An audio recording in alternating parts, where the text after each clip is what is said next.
আমি পাপিয়াদিকে দিয়ে শুরু করব। পাপিয়াদি, আপনার মনে হয় ম্যাডাম যে যদি একটা রাজ্যে আমরা সাম্প্রদায়িক সম্প্রীতিতে বিশ্বাস করি, কিন্তু যদি এরকম আক্রমণ হয় সম্প্রীতিটা তো থাকে না, আমরা চাই সম্প্রীতি ফিরে আসুক, এবং যদি সেটা না আসে তাহলে সেটা মুখ্যমন্ত্রী তথা পুলিশ মন্ত্রী তথা প্রশাসনের দায়।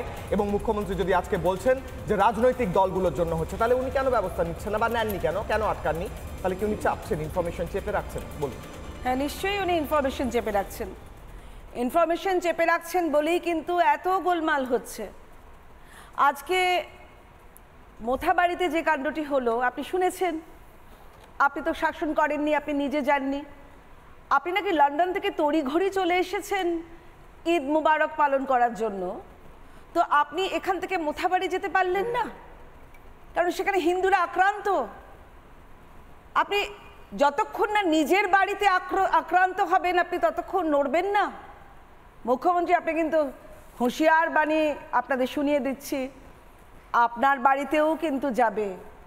যখন আপনার হাতটা উঠে যাবে তখন আপনার বাড়িতেও যাবে। আপনি কেন বুঝতে পারছেন না? সনাতনীদের পাশে দাঁড়ানোর দায়িত্ব আপনার, আমাদের প্রত্যেকের পাশে দাঁড়ানো দায়িত্ব। আমাদের কেন দাঁড়াচ্ছেন? আমাদের এক্ষুনি শুভেন্দুবাবু যেটা বললেন, হিন্দু আক্রান্ত হলে যে মতবাদেরই হোক না কেন তিনি পাশে দাঁড়াবেন। আপনি পারবেন না? আপনি কেন পারছেন না?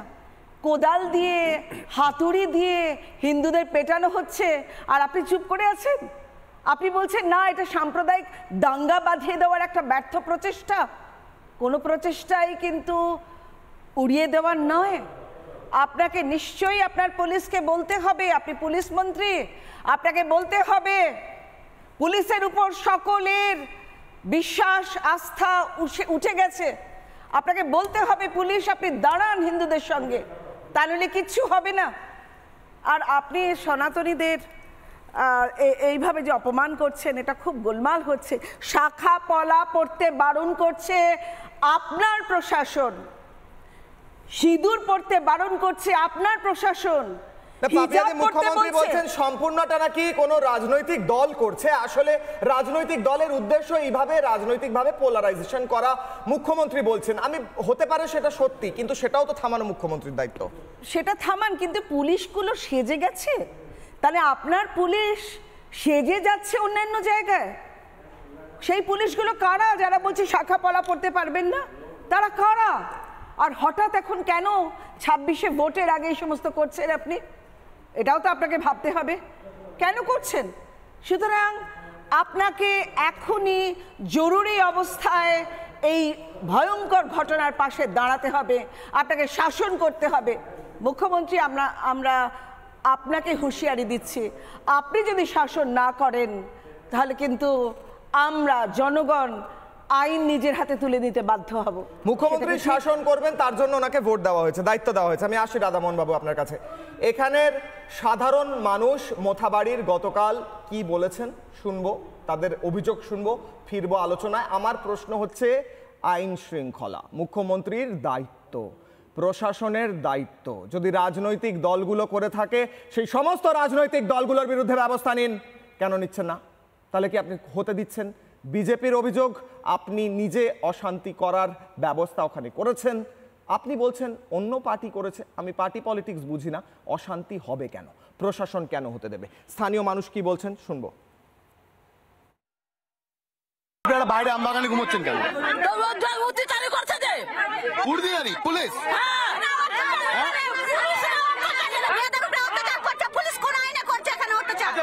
এসে রামনবমী উৎসব হবে না, আমরা ভেবেছি রামনবমী আমরা করব, আমাদের রক্ত যাবে করবেন বলছে করব। আমি বিমলদার কাছে প্রথমে যাব, তারপর রাধামোহন বাবুর কাছে। আপনারা একদম চক্রান্ত করেছেন মুখ্যমন্ত্রী বলছেন, আপনারা চক্রান্ত করে তিনি বিভিন্ন রঙের কথা বলছেন, জুমলাবাজির কথা বলছেন। আমি ধরে নিচ্ছি উনি নিজের বিরোধী দলগুলোর কথাই বলছেন, নিজের দলের ব্যাপারে বলবেন না। আপনারাই রয়েছেন সবচেয়ে বড় বিরোধী দল, তাহলে আপনারা চক্রান্ত করে অশান্তিটা কেন করছেন এই রাজ্যে?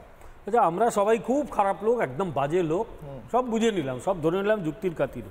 আচ্ছা, আজকের মঞ্চটা কিসের মঞ্চ ছিল? ওটা কিসের? 30 দিন কষ্টকর রোজা পালনের পর তারা ঈদ পালন করেন। সেখানে কেউ যদি ধর্মীয় বিষয়ে আলোচনা করেন, ঈশ্বর সর্বশক্তিমান, ঈশ্বর সকলে ভালো করুন, আল্লাহ সকলে ভালো করুন, আমার কোথাও কোনো আপত্তি নেই।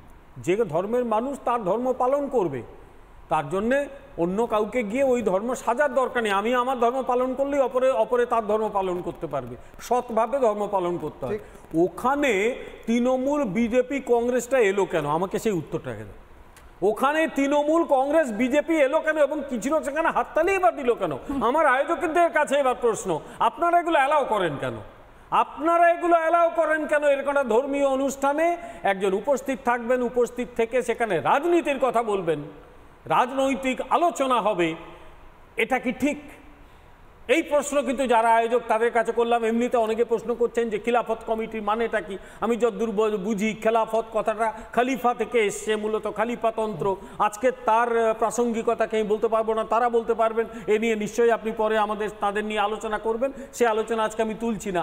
আমি শুধু বলছি আজকের এই ধর্মীয় সমাবেশে যেখানে ধর্মীয় সম্প্রীতির বার্তা দেওয়ার কথা ছিল, ধর্মীয় সম্প্রীতির বার্তা দিতে গিয়ে বারবার সেখানে রাজনৈতিক অসম্প্রীতির বার্তা দেওয়া হচ্ছে কেন? আমার একটা প্রশ্ন, তিনি রাজ্যের প্রশাসনিক প্রধান, তার কাছে সবাই সমান, কেন বারবার বিশেষ কিছু মানুষকে সেখানে অভিযুক্ত করা হবে? এটা গেল প্রথম। গন্ধা বলেছে, একদম আমি বলবো যারা গন্ধা বলে সেই ধর্ম আপনি ছেড়ে চলে যান, চলে যান, from this religion। আমরা চাইছি না। দ্বিতীয় কথা বলছি যে আপনি অন্য দেশ থেকে এলেন, বিশেষ ধর্মীয় অনুষ্ঠানে যোগ দিতে আমার কোনো আপত্তি নেই, খুব ভালো কাজ করেছেন, ধর্মের মানুষের কাছে থাকবেন, সংখ্যালঘুরা প্রোটেকশন দাবি করে করুন। আপনি আবার মোথাবাড়ি যেতে পারলেন না, একবার নওদা যেতে পারলেন না, কেন গেলেন না? সেই প্রশ্নটা করছি আপনাকে।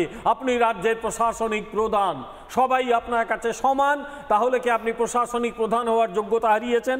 3 নম্বর, মোথাবাড়ির ঘটনা ঘটলো কি করে?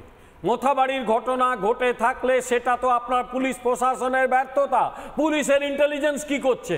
সেই পুলিশ দপ্তরের প্রধান হিসেবে ব্যর্থতা তো আপনার। তাহলে কেউ যদি প্রশ্ন করে যে নিজের ব্যর্থতা ঢাকার জন্য আপনি একটা ধর্মীয় অনুষ্ঠানে গিয়েও সেই বিজেপি, সিপিএম, তৃণমূল, কংগ্রেস করছেন, এটা অ্যাবসলিউটলি আপনার প্রশাসনিক ব্যর্থতা ঢাকার জন্যে, তাহলে কি আমি ভুল করব?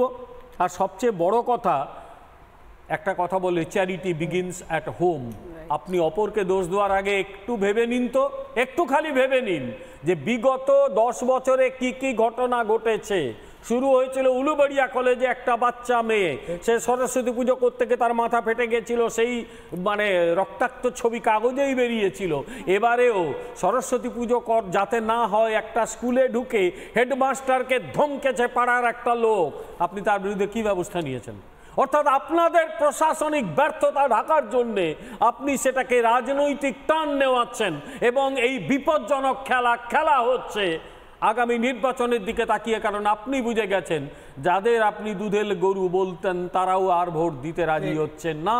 তারাও ভাবতে শুরু করেছে আমরা আর দাবার বোড়ে কতদিন হব, দাবার বোড়ে হয়ে আমাদের তো জানমান যাচ্ছে, আমরাও বেঁচে থাকতে চাই। তারাও চাইছে, লাস্ট লাইন বলছি, মাননীয় প্রধানমন্ত্রী সবকা সাথ সবকা বিকাশের স্লোগান তাদের মনেও দোলা দিচ্ছে। এই ভয় কি পাচ্ছেন আপনারা? তাহলে ভয় পেতে থাকুন। 2026 কিন্তু সব মানুষ জবাব দেবে, আপনাদের জেনে রাখুন। ঠিক, এখান থেকে আমি 32 লক্ষ গিফট গেছে মুসলমানদের জন্য। নানা ধরনের কন্টেন্ট দেখার জন্য লাইক করুন, শেয়ার করুন আমাদের ফেসবুক পেজ, সাবস্ক্রাইব করুন আমাদের ইউটিউব চ্যানেল। পাশাপাশি অন্যান্য ব্রেকিং নিউজের জন্য অবশ্যই চোখ রাখুন রিপাবলিক বাংলায়।